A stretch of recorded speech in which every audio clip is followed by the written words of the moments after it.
AudioJungle.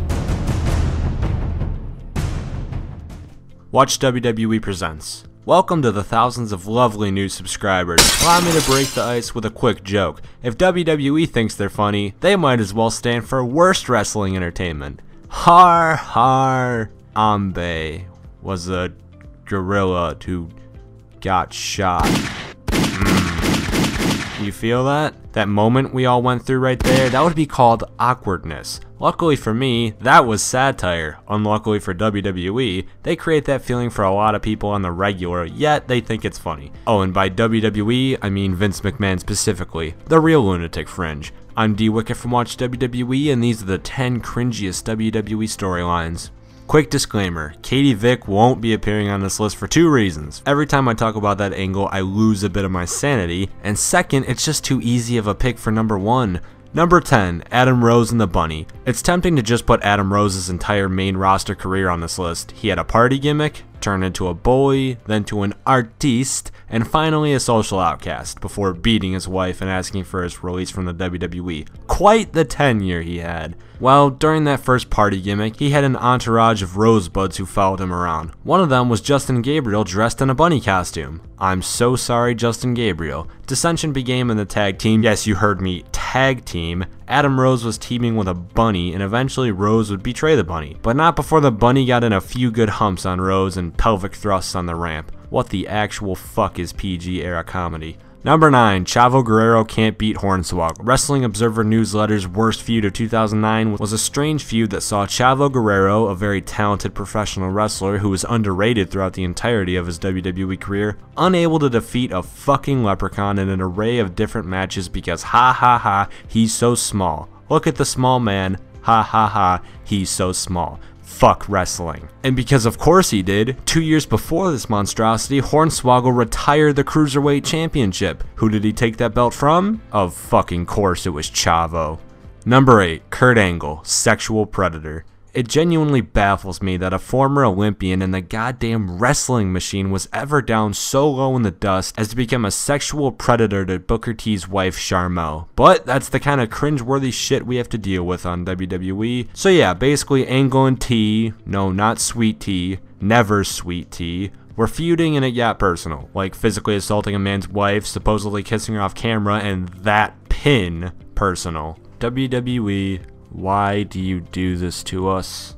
Number 7, anytime JR was insulted. So, you're Vince McMahon, right? And you have the most universally beloved commentator in all of professional wrestling. So, I'm kind of getting lost on that part where you suddenly decide to ridicule him every chance you get. Seriously, McMahon seemed to really hate Jim Ross, and anytime it was possible that he insult the man, he did! On an episode of Raw, JR was fired in kayfabe because he had to get colon surgery, yet McMahon took it upon himself to air a segment with unfunny jokes directed to JR for the sole purpose of amusing himself. Then you had the whole Michael Cole versus Jerry Lawler feud that got JR involved in a way that made fun of his weight and had Cole spray JR with barbecue sauce. Oh, and of course, anytime JR was insulted for his Bell's palsy because yes, let's insult the best commentator we've ever had for something he can't control. Watching the WWE shoot itself in the foot time and time again is incredibly awkward and pretty damn annoying too. We love you, JR, especially after putting up with Vince. Number 6, Beaver cleavage. Leave it to the Beaver references, mother-son sexual innuendos, work-shoot promos of the gimmick being bashed, implied man-on-woman assault,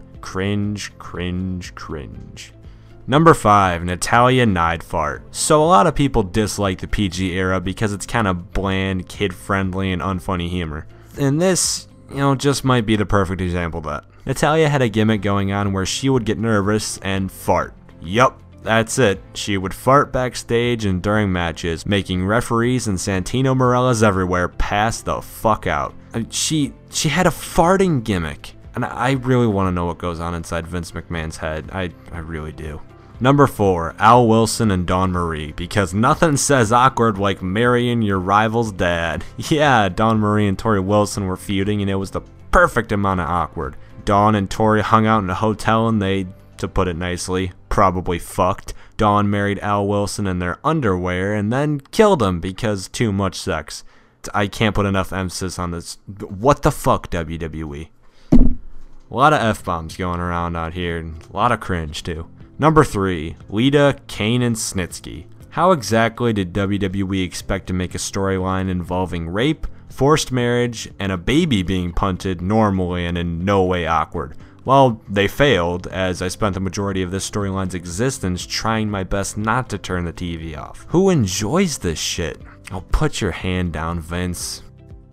Number 2, Little People's Court. Oh, we're back to that classic "it's funny because they're little" mentality that Hornswoggle and El Torito were based on and thrived upon, and this was easily the worst of it. So DX was a fantastic and hilarious stable when they originated back in the 90s, but then they came back in 2006 and talked about cocks and poured shit on the McMahons. Lame, but not as bad as 2009. Then they came back and had everybody's favorite little leprechaun as the DX mascot, but before that he was wearing their clothing just because, haha, look at the little man, and DX weren't too happy about it, and then voila, Little People's Court. The absolute most cringeworthy and worthless angle we've seen to date, where Shawn Michaels and Triple H, two legitimate legends in the professional wrestling business, were in a court of midgets about how they were insulting Hornswoggle unfairly, and in turn were making short jokes the whole time. I'm not one of those guys who hates PG era wrestling specifically, because I mean, look at NXT and how good that is, but still, fuck PG. And number 1, Mark Henry and Mae Young. My bad, did I say that Little People's Court was the most cringeworthy angle we've ever seen? Enter Mark Henry and Mae Young. Mark Henry is a former Olympian for the United States. Mae Young had possibly the most influential run of any female professional wrestler of all time. So how the hell did they get here? They started dating in kayfabe around 2000 because, you know, hashtag sexual chocolate, and eventually it was announced that Mae Young was pregnant. Oh dear, oh lord, please God help. The 77-year-old gave birth to a rubbery hand, and I want to shoot myself. During Raw 1000, we saw a man in a hand costume, and it was supposedly Mae Young's baby hand all grown up. I repeat, I want to shoot myself.